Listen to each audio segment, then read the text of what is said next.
This next hip motion is called the afata, or the box. Continue to follow us on our online dance classes so that you can learn how to do these.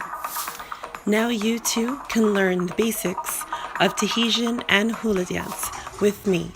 My name is Glenda Iva Flores, and I'm a choreographer of Tahitian fusion and contemporary dance as well as traditional dance. Learn with me in the comfort of your own home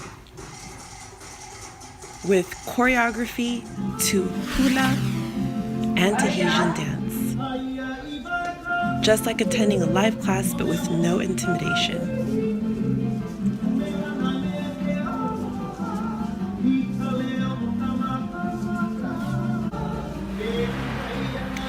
You will get to work at your own pace, and all of our classes are recorded, so you can always go back and practice some more.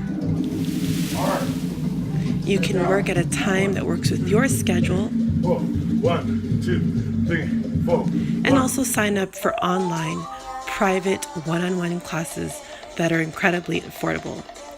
So contact me today or sign up for our private, online, or online group classes and recorded packages with Powwow Dance with Iva.